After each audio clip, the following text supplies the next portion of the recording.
अस्सलाम वालेकुम, this is Moeed Pirzada at Washington DC's Union Station. इस वक्त ऑलमोस्ट यहाँ पे रात के 11 बजने वाले हैं और मैं अभी न्यूयॉर्क से एक लेट ट्रेन लेकर यहाँ पर मैं पहुँचा हूँ। एमट्रैक की फ़्लाइट मेरी छूट गई थी, फिर मैंने ट्रेन पकड़ी, मैं ट्रेन पकड़ के यहाँ पहुँचा। ये वीलॉग मैंने घर पहुँच के करना था और मैं इसका बैकग्राउंड भी आपको बताता हूँ कि मैंने ये क्यों करना था। लेकिन मैंने सोचा ये जगह बहुत खूबसूरत है और यहाँ से टैक्सी मुझे मिल नहीं रही थी। जितनी देर टैक्सी की थी मैंने कहा मैं कम से कम कुछ पॉइंट्स जो हैं वो आपके सामने यहाँ पे रखूँ।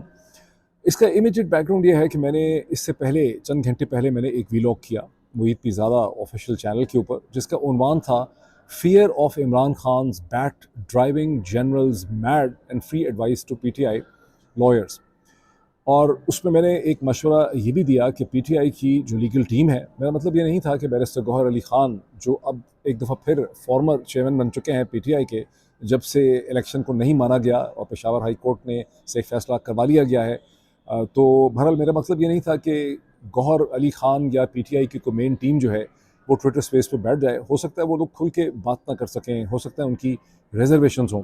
मेरे कहने का मतलब ये था कि तहरीक इंसाफ के पास बहुत बड़ा एक लीगल स्ट्रक्चर है, बहुत ज़्यादा वकला जो है वो तहरीक इंसाफ को सपोर्ट करते हैं। इस वक्त तो पाकिस्तान के one of the most foremost constitutional expert जैसे सलमान अकरम राजा साहब हैं, जैसे एतजाज़ एहसन हैं, शुएब शाहीन साहब हैं, ऐसे बहुत से लोग हैं। मैं अगर इंडिविजुअली दो चार और के नाम लूँगा तो फिर सवाल ये पैदा होता है कि और 50 लोगों के नाम मैं यहाँ पर क्यों नहीं लूँगा। लेकिन मैं समझता हूँ कि बहुत बड़ी तादाद ऐसे वकला की है, लीगल कॉन्स्टिट्यूशनल एक्सपर्ट्स की है, जो तहरीक इंसाफ के लिए आवाज़ उठा सकते हैं।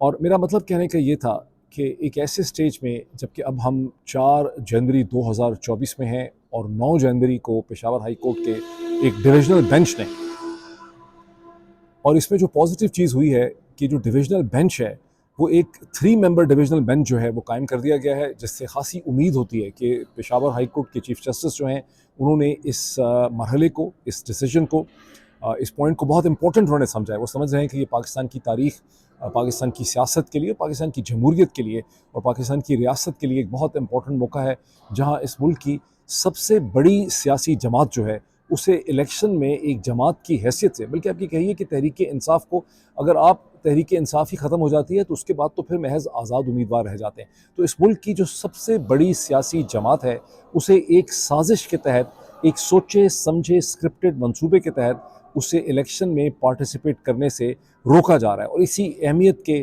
तकाजे में पेशावर हाई कोर्ट के चीफ जस्टिस ने एक 3 मेंबर बेंच, मेरी अंडरस्टैंडिंग है कि कायम कर दिया। लेकिन मेरा आर्गूमेंट ये था कि तहरीक इंसाफ के सपोर्टर्स को, जिसमें वकला भी हैं, जिसमें लीगल माइंडेड लोग भी हैं, जिसमें पॉलिटिकल सेंस के लोग भी हैं, जिसमें ज़राए इब्लाग के लोग भी हैं, उन्हें एक लीगल मोबिलाइजेशन की, पॉलिटिकल एंड लीगल मोबिलाइजेशन की ज़रूरत है। और उसमें मैंने ये माना कि कि असल में तो मोबिलाइजेशन सड़कों पे होनी चाहिए, लाहौर में होनी चाहिए, कराची में होनी चाहिए, मुल्तान और फैसलाबाद, इस्लामाबाद, रावलपिंडी में होनी चाहिए, पेशावर में होनी चाहिए, मर्दान में होनी चाहिए। लेकिन जिस किस्म की सूरत हाल पाकिस्तान में है, शायद ऐसा मुमकिन नहीं हो सकेगा। शायद खैबर पख्तूनख्वा के बाज़ इलाकों में, पेशावर में सड़कों पे कुछ मोबिलाइजेशन हो सकती हो, वहाँ पे लोग निकल सकते हों, वहाँ पे कोई मनाजरा, वहाँ पे एक पॉलिटिकल रैली निकल सकती हो, वहाँ पे तकारीर हो सकती हो, एक फोकस तरीके से कि क्यों तहरीक इंसाफ को बल्ले के निशान से महरूम करने का मतलब है कि आप तहरीक इंसाफ को इलेक्शन में पार्टिसिपेट करने से रोक रहे हैं। ये पॉइंट बहुत से लोग समझ नहीं रहे। लोग ये समझ रहे हैं कि तहरीक इंसाफ से अगर आप बल्ले का निशान छीन लेंगे तो तहरीक इंसाफ बग़ैर बल्ले के या किसी और निशान से, ये बग़ैर बल्ले के भी इलेक्शन में पार्टिसिपेट कर लेगी। चूँकि तहरीक इंसाफ, इमरान खान और उनकी लीडरशिप और बैरिस्टर गौहर अली ख़ान जो हैं वो बज़द हैं कि तहरीक इंसाफ का कुछ भी आप कर लें, हम ज़रूर इलेक्शन में पार्टिसिपेट करेंगे। तो जब ये ख़बर लोग देखते हैं और इसको दोहराया जाता है और इसको कोई, तो लोग यही समझते हैं कि शायद बल्ले का निशान चला भी गया तो तहरीक इंसाफ इलेक्शन में पार्टिसिपेट कर सकती है। असल हकीकत यह है कि जब तहरीक इंसाफ के पास निशान नहीं है तो तहरीक इंसाफ नहीं रहती है। फिर जो लोग इलेक्शन में पार्टिसिपेट करेंगे 200 प्लस कॉन्स्टिट्यूंसीज़ में, वो तहरीक इंसाफ नहीं होगी, वो महज आज़ाद उम्मीदवार होंगे जो तहरीक इंसाफ के नाम को इस्तेमाल कर रहे होंगे। और जब वो असम्बली में इलेक्ट होकर आएंगे तो उनका तहरीक इंसाफ के साथ कोई ताल्लुक़ नहीं होगा।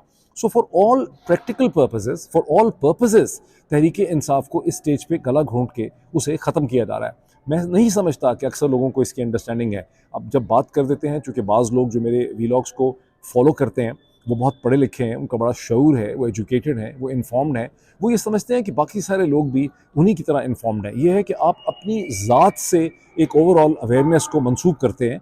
अवेयरनेस नहीं है। अगर पाकिस्तान में, पंजाब में, सिंध में, बलूचिस्तान में, आज़ाद कश्मीर के अंदर मुख्तलिफ़ जगहों पे ऐसी अवेयरनेस होती जैसी चंद उन लोगों में है जो ट्विटर में है या यूट्यूब के ऊपर कमेंट्स करते हैं, तो पाकिस्तान के हालात बड़े मुख्तलिफ होते। अवेयरनेस की बड़ी कमी है, लोग ठीक तरह से इश्यूज़ को समझ नहीं पाते। सो मैंने ये कहा कि एक लीगल मोबिलाइजेशन होनी चाहिए और उसके दरमियान मैंने एक ट्विटर स्पेस का आइडिया भी मैंने उसमें दिया। मकसद मेरा कहने का ये था कि तहरीक इंसाफ को फ़िज़िकल पॉलिटिकल मोबिलाइजेशन की उसके पास कैपेसिटी इस स्टेज पे नहीं है। उसका रास्ता रोक दिया गया है। इस वक्त मुल्क के हालात इस किस्म के नहीं है। For all practical purposes Pakistan में मार्शल लॉ लगा हुआ है। एक लिहाज से ये मार्शल लॉ प्लस है। मार्शल लॉ प्लस मैं इसको क्यों कह रहा हूँ? बिकॉज जब एक रियासत में, पाकिस्तान में कई दफ़ा मार्शल लॉ लगा, जब मार्शल लॉ लगता है तो मार्शल लॉ की अफवाज को, मिलिट्री इस्टेब्लिशमेंट को एक सियासी कीमत अदा करनी पड़ती है। मुल्क के अंदर भी उसके ऊपर अटैक करना, तनकीद करना आसान होता है। बिकॉज जब मार्शल लॉ लग जाता है और मार्शल लॉ एडमिनिस्ट्रेटर बिठा दिए जाते हैं, एक chief marshal law administrator Rawalpindi Islamabad में बैठा होता है, फिर प्रोविंशियल मार्शल लॉ एडमिनिस्ट्रेटर्स होते हैं, फिर डिस्ट्रिक्ट और डिवीजन्स में मार्शल लॉ एडमिनिस्ट्रेटर्स होते हैं। तो तमाम सियासी जमातें, तमाम सियासी अनासर, तमाम ज़राए अबलाग जो हैं, वो उस मार्शल लॉ रजीम के चंद हफ्तों महीनों में उसके ख़िलाफ़ सफ़ारा हो जाते हैं, मुत्तहद हो जाते हैं और उसके ख़िलाफ़ एक रेजिस्टेंस जो है वो डेवलप करने लग जाती है। इसी तरह इंटरनेशनली इस वक्त वो तमाम ताकतें, अमेरिका, बरतानिया, यूरोपियन यूनियन, कनाडा, वो तमाम ताकतें इस वक्त पाकिस्तान के मौजूदा ज़ालिमाना रजीम को सपोर्ट कर रहे हैं। IMF, world bank, Asian development bank. अगर फॉर्मल मार्शल लग जाता है तो इनके ऊपर दबाव पड़ता है, इनके ऊपर प्रेशर पड़ता है और उनके लिए खुल के इस असर हाज़र में एक मिलिट्री रजीम को सपोर्ट करना और उसे तस्लीम करना और उसकी हमायत करना जो है उनके लिए मुश्किल होता है और उनके ऊपर प्रेशर पड़ने लग जाता है। ऐसी बहुत सी लॉबीज़ होती हैं जो उन्हें टारगेट करती हैं, जिसकी वजह से जिस तरह से वाशिंगटन ने गुज़िश्ता 20 माह में पाकिस्तान के इस ज़ालिमाना रजीम को सपोर्ट किया है, ये एक मार्शल रजीम को 20 माह तक सपोर्ट करना मुमकिन नहीं था। सो पाकिस्तान में तो इंतहाई चालाकी से एक मार्शल लॉ प्लस रजीम एग्जिस्ट करता है, जिसमें बज़ाहिरन देखने के लिए सुप्रीम कोर्ट भी काम कर रही है, हाई कोर्ट्स भी चल रही हैं, डिस्ट्रिक्ट कोर्ट्स भी चल रही हैं, एक सिविल इंतज़ामिया भी है, एक बज़ाहिर कहने में for the sake of it एक केयर टेकर हुकूमत है, केयर टेकर प्राइम मिनिस्टर है, उसका एक इंटीरियर मिनिस्टर है, उसका एक वज़ीर ख़ारजा है। वो लोग आगे पीछे फिरते रहते हैं, कभी यूनिवर्सिटियों में भेज देते हैं, कभी कॉलेजों में भेज देते हैं, कभी मक्का मदीना भेज देते हैं, कभी अमेरिका भेज देते हैं, कभी फ्रांस के ईफिल टावर के ऊपर, ईफिल टावर पर चढ़ा देते हैं। लेकिन ये तो सब ऑप्टिक्स हैं, ये तो सब ड्रामाबाजी है। असल में पाकिस्तान के अंदर एक मार्शल लॉ प्लस है और ये जितने भी अनासर हैं जिन्हें आप देख रहे हैं, जिन्हें साइड में ऑप्टिक्स के लिए रखा गया है, ये तो सिर्फ एक शो पीसेस हैं जिनका मकसद ये है कि असल इश्यूज़ के तवज्जो हटाई जाए और एक अपने लिए स्पेस पैदा की जाए सख्त कार्रवाई करने के लिए। और आपने देख ही लिया है कि जब आप देखते हैं गुज़िश्ता 24 घंटे में, कि आप देखते हैं कि जब लेवल प्लेइंग फील्ड के हवाले से सुप्रीम कोर्ट में बहस होती है, तो वो बहस जो है वो कितनी यूज़लेस है, कितनी सुपरफिशियल है। तो अंडर द सर्कमस्टेंसेस मैंने ये सजेस्ट किया था इस वीलॉग के अंदर कि ट्विटर को स्पेस के तौर पे इस्तेमाल किया जा सकता है। ट्विटर स्पेसेस जिसमें 4-4, 5-5, 10-10 हज़ार लोग पार्टिसिपेट करें, ये बार बार की जाएँ, बड़े फोकस तरीके से, नारेबाजी के लिए नहीं, गालियाँ निकालने के लिए नहीं, लान तान के लिए नहीं, खालिस्तन पॉलिटिकल और लीगल। और इसमें इसमें वकला की प्रेजेंस जो है, मैं समझता हूँ कि किसी ट्विटर स्पेस के अंदर एतजाज़ एहसन साहब को होना चाहिए, किसी ट्विटर स्पेस के अंदर सलमान अकरम राजा साहब को होना चाहिए, किसी और ट्विटर स्पेस में किसी और को होना चाहिए। अस्सलाम वालेकुम। आई मस्ट अपोलोजाइज, मुझे यूनियन ट्रेन स्टेशन को छोड़ना पड़ा बिकॉज जैसा कि आप उसमें सुन भी सकते होंगे कि वहाँ पर हैवी मशीनरी का इस्तेमाल उन्होंने शुरू कर दिया सफाई करने के लिए, जिससे बहुत स्क्रीचिंग किस्म की साउंड जो हैं वो वहाँ पैदा हो रही थी। कुछ और भी वहाँ पे मशीन मूव कर रही थी और मेरे लिए खुद जो है कई दफ़ा ऐसा लगता था कि कानों पड़ी आवाज़ जो है वो सुनाई नहीं देती थी। बड़ी खूबसूरत वैसे जगह है। मैं कभी कोशिश करूँगा कि यूनियन स्टेशन के हवाले से, उसकी तारीख के हवाले से, उसकी अहमियत के हवाले से कोई वीडियो की जाए। बहरहाल अपने पॉलिटिकल डिस्कोर्स को कंटिन्यू करते हुए मेरा अगला पॉइंट ये है कि पाकिस्तान में वकला जब ज़राए अबलाग के ऊपर आते हैं, मीडिया में, टेलीविज़न चैनल्स पे बात करते हैं, तो पाकिस्तानी वकला की अगर आप बातें सुने तो इतनी आइडियलिस्टिक तरीके से वो अपने आप को प्रेजेंट करते हैं या अदालतों को प्रेजेंट करते हैं, जिससे तासुर ये होता है कि शायद जो अदालतें हैं मैं अब नाम नहीं लेना चाहता किसी वकील के, बहुत से वकला की शक्लें, उनके चेहरे, उनके आर्गूमेंट्स मेरे सामने और टेलीविज़न प्रोग्राम्स में जिस तरह से वो बोलते रहे हैं मेरे सामने आते हैं, तो वो इस तरह से उसको प्रेज़ेंट करते हैं जैसे अदालत जो है वो सिर्फ़ कानूनी नुकात के ऊपर, दलील की स्ट्रेंथ के ऊपर फ़ैसला करती है। एक थ्योरेटिकल, अल्लाह करे ऐसा होता हो, लेकिन एक थ्योरेटिकल, एक आइडियल वर्ल्ड के अंदर तो ऐसा हो सकता है। प्रैक्टिकली अदालत जो है वो एक माशरे का हिस्सा होती है, वो एक स्ट्रक्चर के अंदर ऑपरेट करती है, और अदालत के गिरदो नवा में, उसके गिर्द जो एक सोशल, लीगल और पॉलिटिकल स्ट्रक्चर है, वहाँ किस किस्म की बहस हो रही है और वहाँ उस इशू के हवाले से कितनी अवेयरनेस पाई जाती है, वो अदालत के फैसलों पे उसका असर होता है। कत्ल के मुकदमों में भी इसका बहुत रोल है। बहुत सी मैं एग्जांपल्स आपके सामने रख सकता हूँ। एक ऐसी एग्जांपल मैं आपको देता हूँ जिससे आप सब लोग, तकरीबन सभी लोग वाकिफ़ होंगे। जब इस्लामाबाद में अब से चंद बरस पहले, 2-3 बरस पहले, नूर मुकद्दम जो एक फ़ॉरेन सर्विस के एक डिप्लोमेट थे, उनकी साहिबजादी थी, उनका कत्ल हुआ, जिसमें उनके जानने वाले जो थे, जो शायद उससे शादी करना चाहता था, ज़ाहिर जाफ़र, उसने उसको बीहेड भी कर दिया। बड़ा सफाकाना ये कत्ल था। लेकिन उस कत्ल में पाकिस्तानी अदालत ने बहुत तेज़ी से, सुरत से उसका फ़ैसला किया, उसको सज़ाए मौत सुनाई। उसकी वजह ये थी कि इस्लामाबाद के शहर में, पाकिस्तान के ज़राए अबलाग में, अखबारात में, मीडिया में ये एक बहुत सेंसेशनल चीज़ थी, इसकी बड़ी अवेयरनेस थी, इसकी बड़ी डिस्कशन हुई। और उस वक़्त का जो प्राइम मिनिस्टर था, इमरान खान, वो ज़ाती तौर पर इस केस में बहुत उसने इंटरेस्ट लिया। और ज़ाहिर जाफ़र के जो पेरेंट्स थे, उसके वालिदैन बड़े बाअसर थे, असर रसूख रखते थे। लेकिन इमरान खान की उस केस में दिलचस्पी इस किस्म की थी, प्राइम मिनिस्टर का इंटरेस्ट और ऑब्जर्वेशन और मॉनिटरिंग इतनी थी कि ज़ाहिर जाफ़र के वालिदैन जो असर रसूख फेंक सकते थे, इस्तेमाल कर सकते थे पुलिस के साथ first court of first instance में, वो इस्तेमाल नहीं कर सके। Coming back to the politics, political decisions में भी अगर किसी इशू के ऊपर स्पेसिफिकली, सिर्फ मार धाड़, नारेबाजी, लान दान की मैं बात नहीं कर रहा, अगर एक स्पेसिफिक इशू के ऊपर एक डिस्कोर्स एग्जिस्ट करता है, उसके ऊपर एक बड़ी स्ट्रक्चर्ड, इन्फॉर्म्ड किस्म की डिस्कशन माशरे में हो रही है, टेलीविज़न चैनल्स पे हो रही है, ब्लॉग और सफ़ियर के ऊपर हो रही है, ट्विटर के ऊपर हो रही है, लोगों के घरों में हो रही है, यूनिवर्सिटीज़ में हो रही है, कॉलेजेस में हो रही है, तो फिर अदालत के लिए गलत फ़ैसले करने बहुत ज़्यादा मुश्किल हो जाते हैं। बिकॉज़ जज साहिबान आखिरकार इंसान होते हैं, उनको एहसास होता है कि लोग उन्हें देख रहे हैं, लोगों की उनके ऊपर नज़र है, लोग जो है उनको मॉनिटर कर रहे हैं। अब मैं इसमें आपको एक इस पर बताता हूँ कि सबसे पहले जो चीज़ इंपॉर्टेंट है समझने के लिए कि what is at stake over here, लोग अभी तक ठीक तरह से समझ नहीं पा रहे। जैसे मैंने आपको थोड़ी देर पहले इसी वीलॉग में, जब मैं यूनियन स्टेशन से बात कर रहा था, लोग अभी तक समझ रहे हैं कि भाई अगर तहरीक इंसाफ के पास बल्ले का निशान नहीं भी होगा तो तहरीक इंसाफ तो इलेक्शन के अंदर जारी है, फिर हम देख लेंगे और 8 फरवरी को हम फैसला कर देंगे और लोग निकलेंगे। भाई ये एक बहुत बड़ी चेंज, एक साजिश के तहत तहरीक इंसाफ को एक सिरे से इलेक्शन में जाने से ही रोका जा रहा है। तहरीक इंसाफ तो बोल्ड बन के ये कह रही है कि हम इलेक्शन में हर सूरत पार्टिसिपेट करेंगे, लेकिन उसके डायनामिक्स मुश्किल कर दिए जा रहे हैं। और ये पहली दफ़ा हो रहा है कि पाकिस्तान की तारीख में कि सबसे बड़ी सियासी जमात, सबसे बड़ी ना भी होती, दूसरे लेवल की होती, तीसरे लेवल की होती, लेकिन कभी भी किसी बड़ी सियासी जमात को इलेक्शन में पार्टिसिपेट करने से रोका नहीं गया। जब आप तहरीक इंसाफ से बल्ले का निशान ले लेते हैं तो for all practical purposes Tehreek Insaf election में नहीं जा रही, आप उसको इलेक्शन में जाने से रोक रहे हैं। आपने उसके इलेक्शन में जाने के प्रोसेस को बैन कर दिया है। और जैसा जो शरीफ आदमी है बैरिस्टर गौहर अली खान, उसने एक से ज़्यादा दफ़ा अखबारी नुमाइंदों से बात करते हुए कहा है कि सुप्रीम कोर्ट, मुझे बहुत उम्मीद है कि हमें बल्ले का निशान वापस कर देगी, बिकॉज बल्ले का निशान छीनने का मतलब यह है कि आप तहरीक इंसाफ को डिसॉल्व कर रहे हैं, आप उसकी डिसोल्यूशन कर रहे हैं, आप उसको तहलील कर रहे हैं, आप उसे ख़त्म कर रहे हैं। चूँकि गौहर अली खान बैरिस्टर है, वकील है, उसने उस ज़ुबान में बात की है, तो ये तो अच्छा, अब मतलब उसको, अच्छा अब ये कि अगर अखबारात आप देखें तो वहाँ से आपको टेलीविजन्स पे एक उड़ती उड़ती किस्म की स्टेटमेंट ये भी मिल जाएगी कि एक ज़माने में पीपल्स पार्टी का निशान जो था तलवार, वो भी उससे ले लिया गया था। ये आपको मिल जाएगा, ये सारी रेफरेंस आपने ये सुना होगा। हकीकत क्या है कि दोनों चीज़ों में कोई मुमासिलत नहीं है। जनरल ज़ियाउल हक ने 1977 और 1985 का जो नॉन पार्टी पार्टीलेस इलेक्शन था, उसके दरमियान में 2-3 निशान जो थे पाकिस्तान के इलेक्शन कमीशन ने, जिसमें एक तलवार था, एक प्लो था, मेरा ख्याल है हल जिसे कहते हैं, उसे ख़त्म कर दिया था, हज़फ कर दिया गया था उस लिस्ट के अंदर से। लेकिन 1985 के इंतखाबात तो वैसे भी पार्टीलेस हुए, उसमें तो पार्टीज थी ही नहीं, तो उसमें ये मैटर ही नहीं करता था, क्योंकि वहाँ तो लोगों के पास, मुख्तलिफ जो कैंडिडेट्स थे, उनके पास एक निशान हो नहीं सकता था। हल वैसे पता नहीं क्या निकाला होगा उन्होंने ज़माने में, क्योंकि बड़ी तादाद में लोगों को क्या उन्होंने निशानात दिए होंगे जब पार्टी बेसिस पे वो इलेक्शन नहीं था।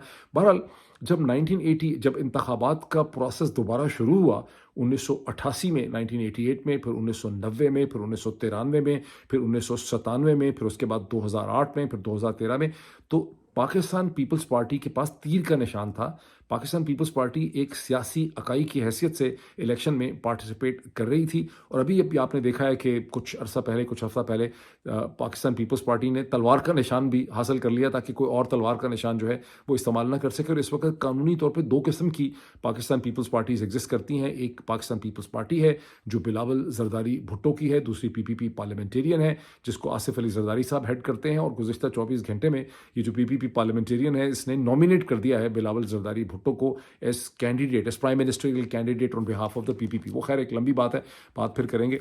सो मेरे कहने का मतलब यह है कि जो तहरीक इंसाफ इमरान खान की जमात के साथ जो करने की कोशिश की जा रही है, यानी उसे इलेक्शन में तहरीक इंसाफ को जाने से रोका जा रहा है, इसका अदराक, इसकी अवेयरनेस, इसकी कॉन्शियसनेस लोगों के पास नहीं है। ये कभी पाकिस्तान की तारीख में इससे पहले इस तरह से नहीं हुआ, कहीं और भी हुआ किसी पार्टी को मेरे नॉलेज में नहीं है कि इतनी बड़ी सियासी जमात को इलेक्शन से चंद दिन पहले एक साजिश के जरिए, एक चालाकी करके इलेक्शन में जाने से रोका जा रहा है। बैरिस्टर गौहर अली खान ने यह भी कहा कि ये डिसोल्यूशन है और डिसोल्यूशन सिर्फ सुप्रीम कोर्ट कर सकती है। अब डिसोल्यूशन का एक बड़ा लंबा चौड़ा प्रोसेस होता है। जब वफाकी हुकूमत एक पूरी कार्रवाई और प्रोसेस और एक कंप्लीट करने के बाद कार्रवाई सुप्रीम कोर्ट पाकिस्तान को रेफरेंस भेजती है कि किसी सियासी जमात को, जैसे एक ज़माने में कहा जाता था कि फ़ॉरेन फंडिंग केस को इस्तेमाल करके वफाकी हुकूमत रेकमेंड कर सकती है कि तहरीक इंसाफ को एज अ पार्टी बैन कर दिया जाए, लेकिन फिर उसका फैसला बलाखिर सुप्रीम कोर्ट पाकिस्तान ने जो है वो करना था। लेकिन यहाँ इलेक्शन कमीशन ऑफ पाकिस्तान ने